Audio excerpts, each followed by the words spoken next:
Hey everyone, welcome to Raj economics and commerce classes. मैं हूं नीरज कुमार और आज मैं आ गया हूं आपके बीच सब्जेक्टिव क्वेश्चंस को लेकर के, जो कि क्या है, क्लास 12 बीएमटी के स्टूडेंट्स के लिए जो जेक बोर्ड के द्वारा पब्लिश किया गया क्वेश्चन है ना, मॉडल क्वेश्चन पेपर, उसका सब्जेक्टिव क्वेश्चंस करेंगे फ्रॉम क्वेश्चन नंबर 31 टू 46। ठीक है, बाकी जो 5 मार्क्स का क्वेश्चन है वो नेक्स्ट वीडियो में आएगा। क्लियर है? देखिए, हर एक का क्वेश्चन को डील करेंगे, बनाते चलेंगे। जो भी दिक्कत होगा आप जरूर कमेंट कीजिएगा। और अगर पहला वीडियो जो ऑब्जेक्टिव मैंने बनाया था क्वेश्चन नंबर 1 टू 30, तो उसे एक बार जरूर जा करके देख लीजिएगा। ठीक है तो चलिए शुरुआत करते हैं हम लोग क्वेश्चन नंबर अब 31 से। देखिए, ये जो है ना very short answer type question है। ठीक है, जो कि कितना का है, 2 मार्क्स का ये सब क्वेश्चन रहेगा। 6 क्वेश्चन इसमें है ना। तो सबसे पहला जो 31 नंबर क्वेश्चन है वो क्या कह रहा है, इसमें कहता है फाइंड द 10th टर्म, 10वां पद निकालिए। जब हमारे पास ये दिया हुआ है सीरीज, तब देख के पता चल रहा है कि ये एपी में दिया हुआ है। यहाँ पे वैसे लिखा हुआ है समांतर श्रेणी, मतलब एपी में दिया हुआ है। तो एपी में अगर हमें 10th टर्म निकालना है तो उसका फॉर्मूला क्या होगा, a + 9d। आपको अच्छे से पता होगा n-1 इंटू डी होता है। तो n यहाँ 10 टर्म है, तो 10 में 1 चला गया, 9 बचा। तो डायरेक्टली हम लोग T10 लिख सकते हैं a + 9d।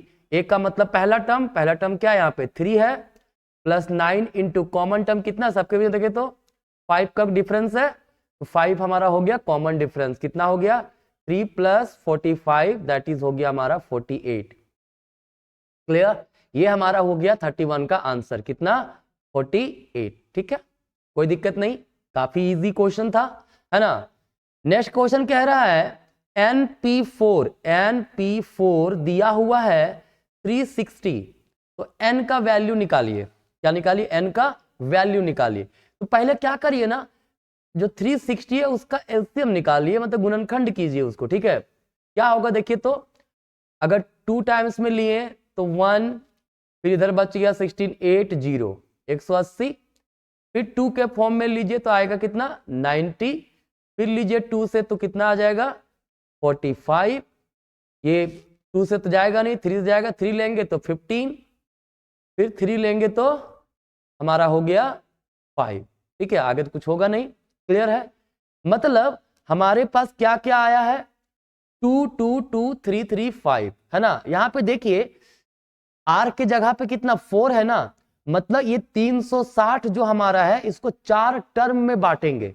कितने टर्म में बांटेंगे, 4 टर्म में बांटना है हमको। ठीक है, तो 4 टर्म क्या क्या होगा भाई, देखिए हम लोग ऐसे इसको बनाएंगे, n का फैक्टोरियल बाय n-4 का फैक्टोरियल। ठीक है, बराबर कितना, 360 है ना। तो बस अभी इसको याद रखिए, मैं इसको अभी सॉल्व कर रहा हूं। ठीक है, क्या होगा, तो n का फैक्टोरियल को लिख सकते हैं n into n-1, n-2 into n-3 into n-4 का फैक्टोरियल यहां तक लाकर छोड़ सकते हैं। नीचे हमारा क्या है, n-4 का फैक्टोरियल है। क्लियर? बराबर कितना हो गया, 360। ठीक है, तो ये और ये कैंसल, बचा कितना हमारे पास, बचा n into n-1 into n-2 into n-3 बराबर 360। देखिए ये 4 टर्म में है ना, n, n-1, n-2, n-3, 4 term में है। तो अब हमको करना क्या है, ये जो हमारा 360 है उसको प्रोडक्ट के फॉर्म में, गुना के फॉर्म में लिखेंगे 4 टर्म में। ठीक है, किससे, ये जो हमारा आया है इसी से। ठीक है, क्या इसको लिख सकते, देखिए तो n into n-1 into n-2 into n-3 equals 6 into 5 into 4 into 3। कैसे लाए ये भाई, हम ये इसको लाए यहां से हैं। ठीक है, देखिए 3 2 जा, दोनों गुना कर दिए, 6 आ गया। उसका 6 से कम क्या, 5 ले लिए।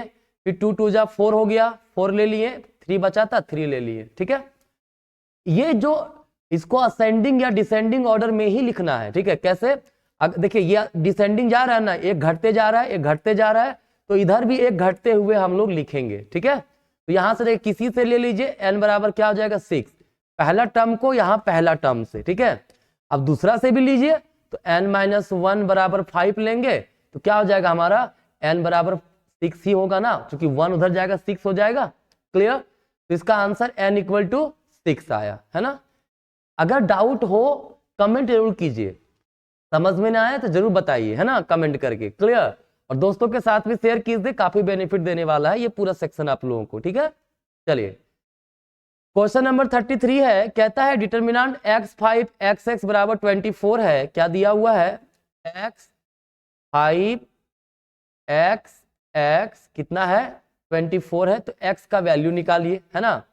क्या होगा भाई, इसको लिख सकते हैं, इसका वैल्यू क्या, x इंटू एक्स, तो x square minus 5 into x 5x equals 24, या इसको ऐसे लिख सकते हैं x square minus 5x minus 24 equal 0। तो इसको फैक्टराइज कर दीजिए, कैसे होगा फैक्टराइज, एक्स स्क्वायर है ना, -5 को इस प्रकार से ब्रेक कीजिए, इसको लिख सकते हैं, देखिए तो -8x plus 3x minus 24 equal 0। क्योंकि देखिए फैक्टराइजेशन करने का तरीका है कि इसको इस प्रकार से ब्रेक कीजिए कि 24 इंटू एक्स स्क्वायर गुना करें कितना, -24x स्क्वायर है ना।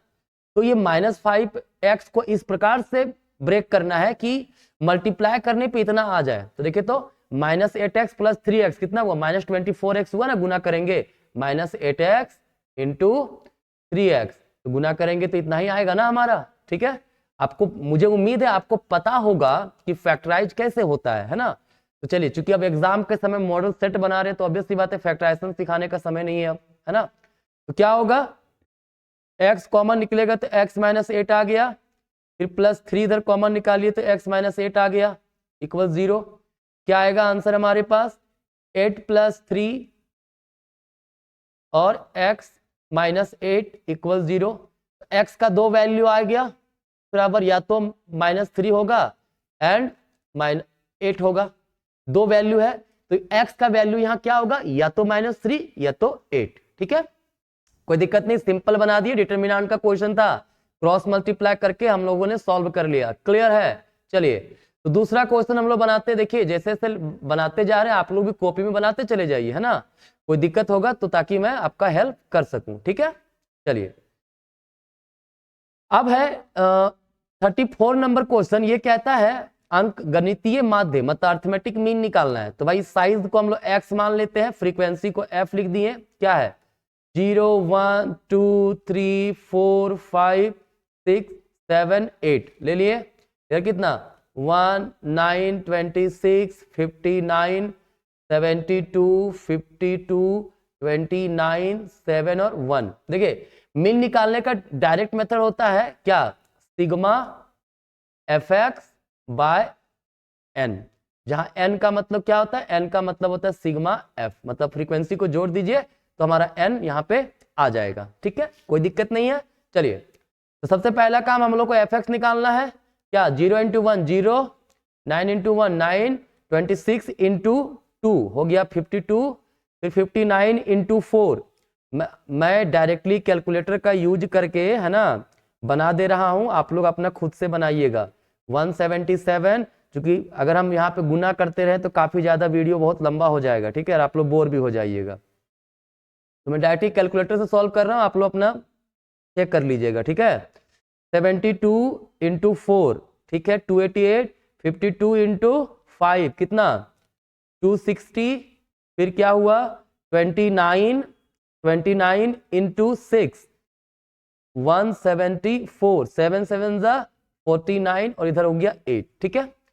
तो देखिए पूरा फ्रीक्वेंसी को अगर ऐड कीजिएगा कितना होगा 1 plus 9 plus 26 plus 59 plus 72 plus 52 plus 29 plus 7 plus 1, ठीक है। देखिए 1 1 9 26 59 72 52 29 7 और 1, है ना, सबको जोड़ेंगे तो n बराबर हमारा कितना आ रहा है यहाँ पे 256 आ रहा है, ठीक है।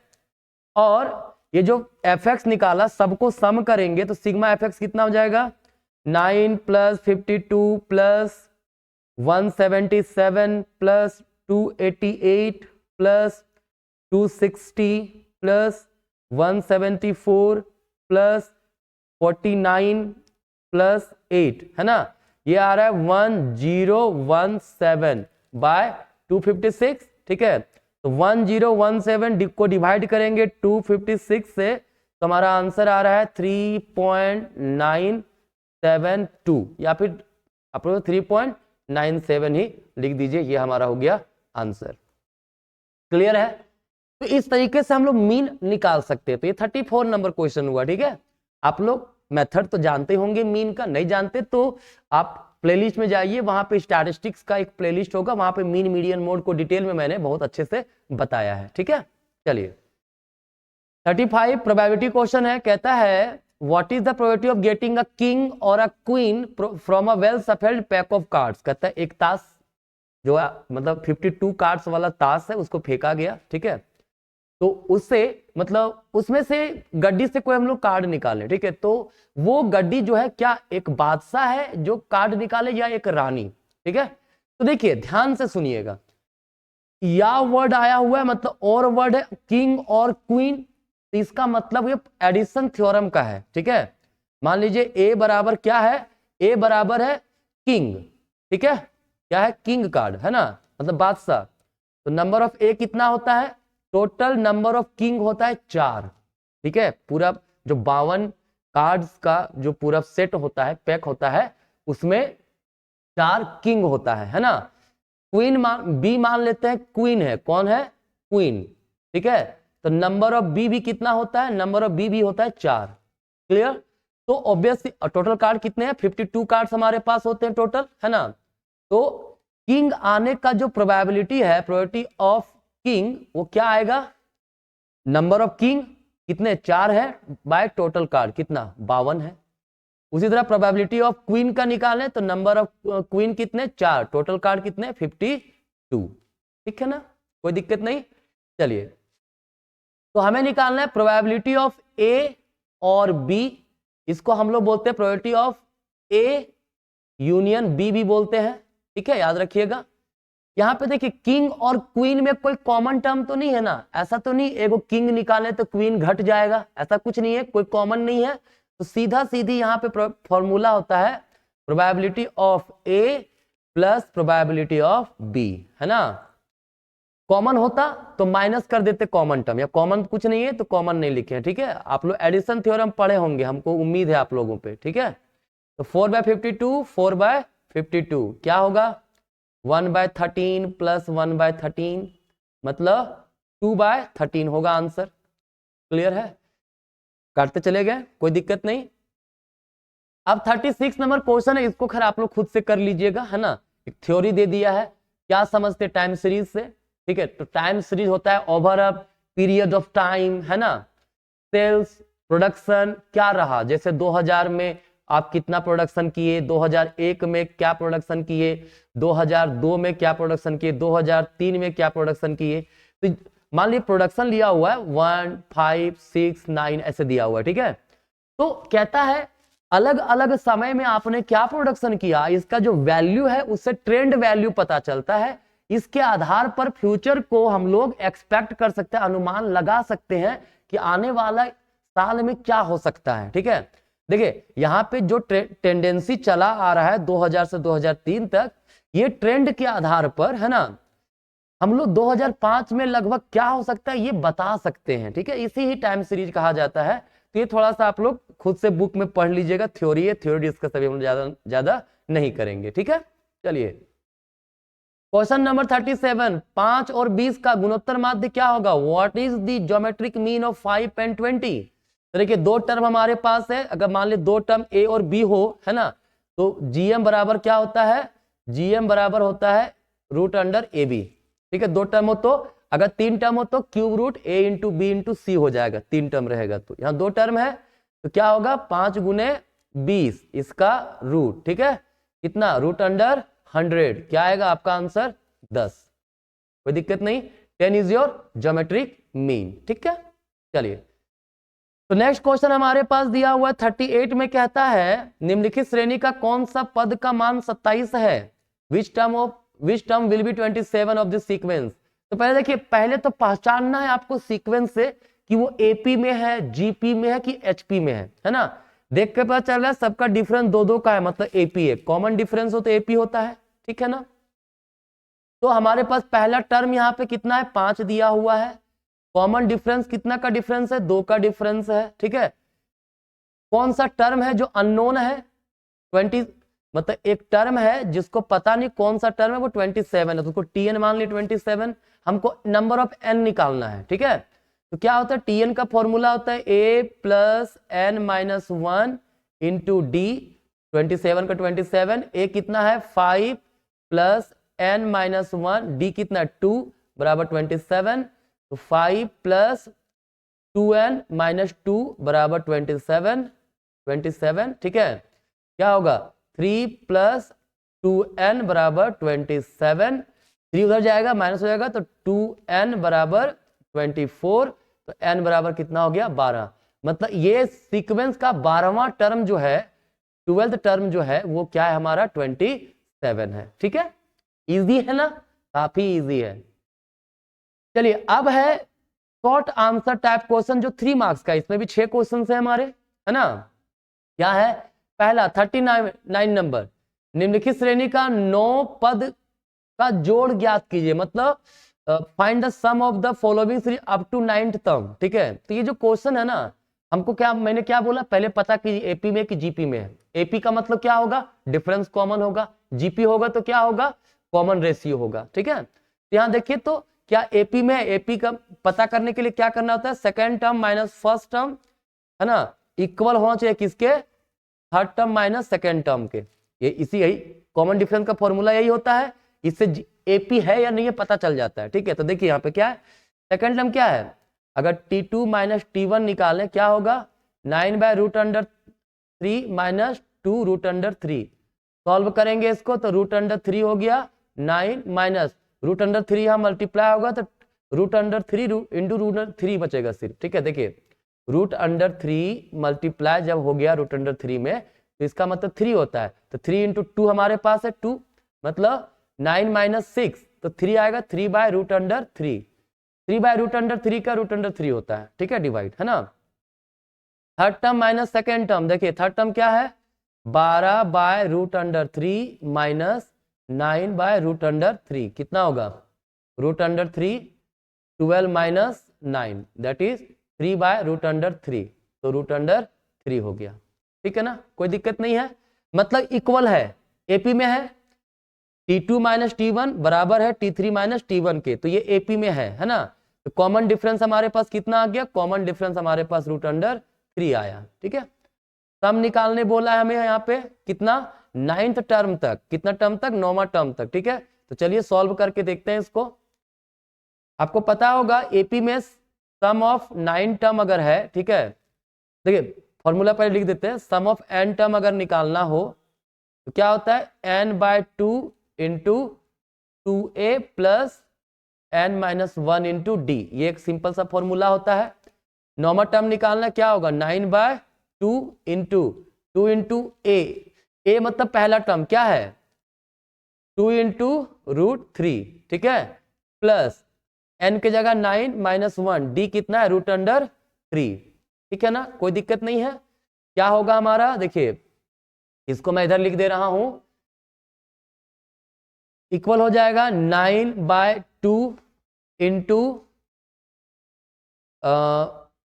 2 इंटू 2 √3 प्लस 8 √3, है ना। देखिए तो ऊपर यहाँ पे 2 कॉमन है ना, 2 निकाल सकते कॉमन, तो 9/2 इंटू 2 कॉमन निकाल दिए, क्या बचा 2 √3 प्लस 4 √3, क्योंकि 8 है 2 कॉमन का 4 बचेगा, तो ये 2 कैंसल, बचा कितना 9 इंटू इसको जोड़ेंगे कितना 6 √3 होगा, चूंकि 2 और 4 रूट साथ में है तो ये जुड़ जाएगा, 2 + 4 6 हो गया, तो कितना 9 × 54 √3, ये हमारा है क्या आंसर। कोई दिक्कत, कितना इजी तरीके से निकल गया है ना। तो 37 नंबर क्वेश्चन हो गया। चलिए 40 नंबर क्वेश्चन हम लोग देखते हैं। क्या है 40 नंबर क्वेश्चन? कहता है इफ NC5 इक्वल है NC7 तो n क्या होगा? ध्यान रखिएगा, अगर NCA इक्वल्स NCB हो, है ना, तो इसका दो ही चीज हो सकता है। क्या? A बराबर B होगा, और अगर A बराबर B नहीं है तो N बराबर A प्लस B होगा। ठीक है हम सॉरी। तो देखिए यहां पर देखिए A के जगह पे 5 है, A के जगह पे B है। ठीक है, तो ऑब्वियस सी बात है A बराबर B तो नहीं है ना। तो जब A बराबर B नहीं होगा मतलब ये सही होगा। तो N बराबर क्या हो जाएगा? A प्लस B, तो कितना 5 प्लस 7 कितना हो गया हमारा 12। N बराबर हो गया 12। This is your answer. कितना इजी था देखें। ये याद रखिएगा जो मैंने यहां पे ये बताया आपको। ठीक है, चलिए नेक्स्ट क्वेश्चन है। कहता है x एंड y ज्ञात कीजिए। ठीक है, कहता है x प्लस y दिया हुआ है। क्या दिया है भाई? 7 0 2 5। ठीक है, और x माइनस y दिया हुआ है। क्या दिया हुआ है? ये 3 0 0 3। तो पता है बड़ा इजी तरीके से इसको आप बना लो। कैसे बना लो? इक्वेशन रहता है ना a plus B a minus B बराबर कुछ लिखा हुआ रहता है ना, कैसे सॉल्व करते हैं बस उसी प्रकार से। देखिए x x प्लस साइन है, y y माइनस, मतलब अपोजिट साइन है, कैंसिल हो गया, तो x x जुड़ गया, कितना हो गया 2x हो गया बराबर। अब इसको भी जोड़ते चले जाओ, 7 प्लस 3 10 हो गया, 0 प्लस 0 0 हो गया, 2 प्लस 0 2 हो गया, 5 प्लस 3 कितना हो गया 8 हो गया।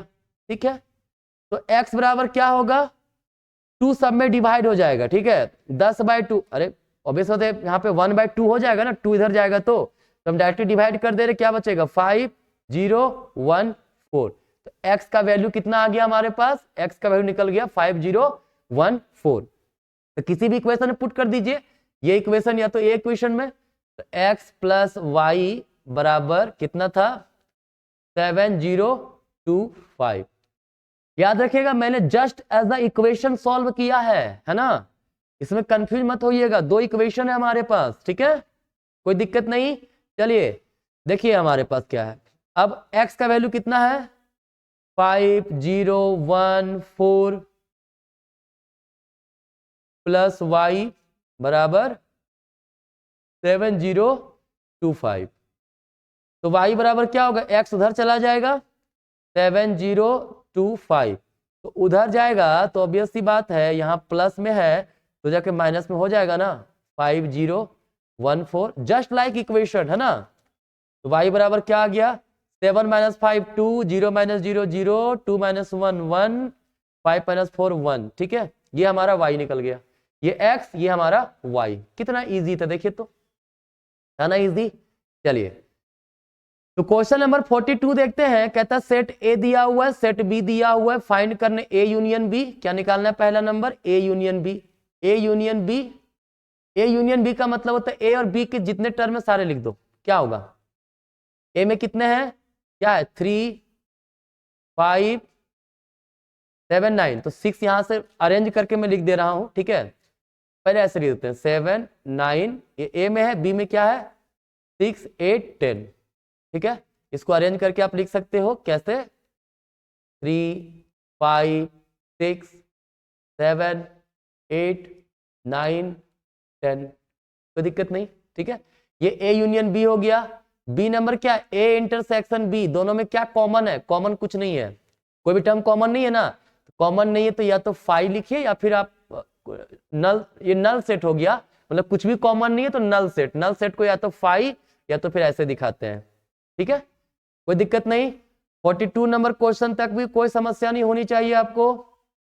चलिए क्वेश्चन नंबर 43 है। क्या 43 है? y इक्वल दिया हुआ है x square minus x plus 1 by x square plus x plus 1, इसका निकालना dy बाई डी एक्स, तो डिवाइड रूल लगा देना है। आप लोग डिफरेंशिएशन आता है अच्छी बात है, नहीं तो आप मेरे चैनल में जा सकते हैं, डिफरेंशिएशन इन 1 शॉट वीडियो बना हुआ है, आप देख सकते हो।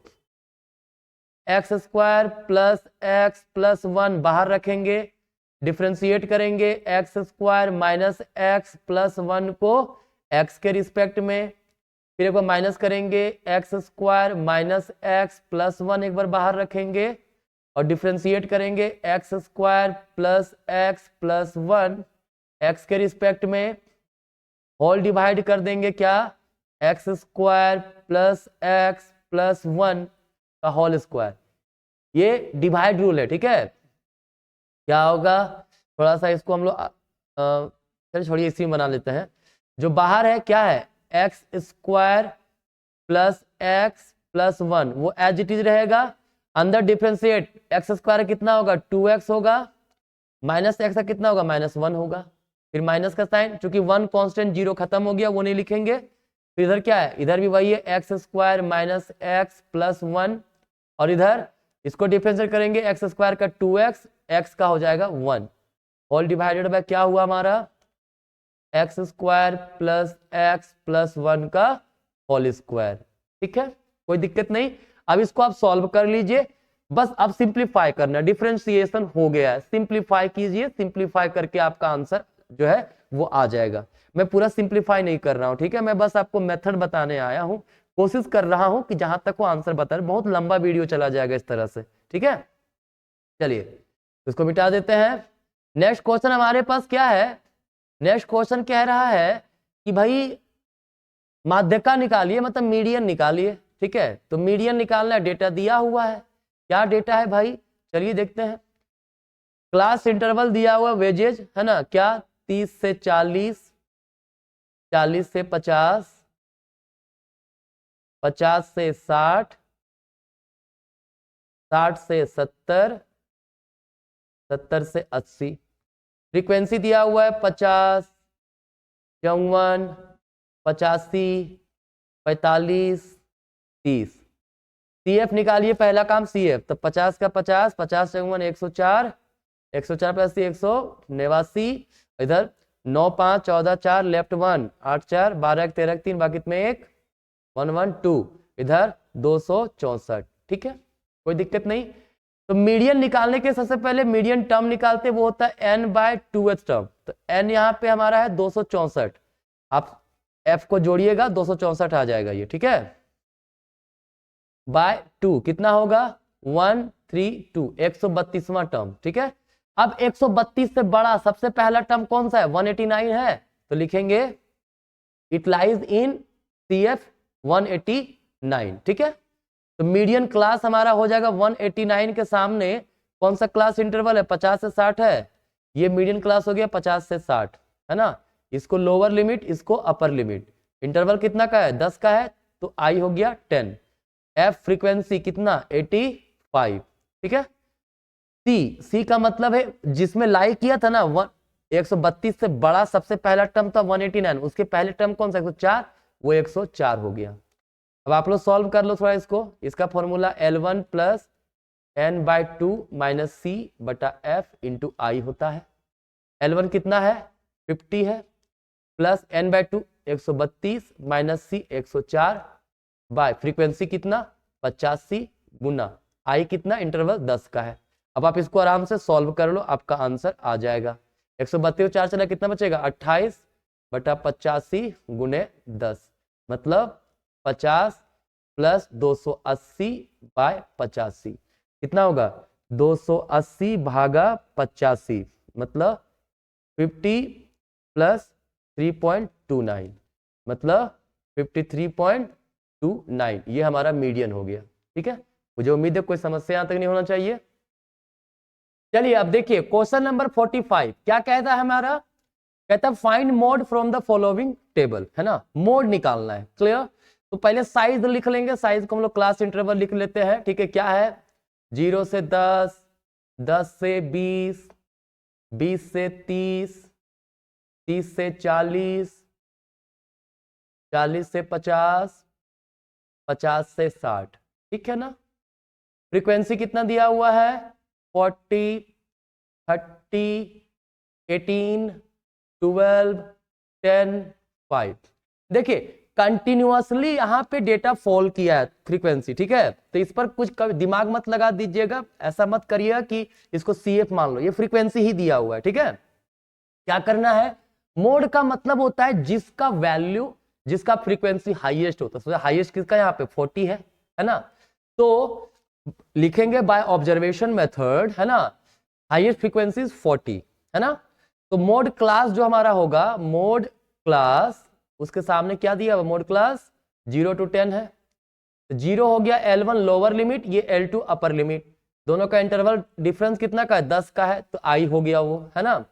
जो हाई फ्रीक्वेंसी उसको हम लोग मानते हैं F1, F1 कितना हो गया 40, उसके बाद जो फ्रीक्वेंसी होता है वो F2, F2 कितना है 30, 40 के बाद 30 है ना। और एक होता है हमारा F0 या जिसको F0 भी बोल सकते हो आप, है ना। 40 के पहले क्या है, कुछ नहीं यहाँ पे, है ना, तो 0 हो गया।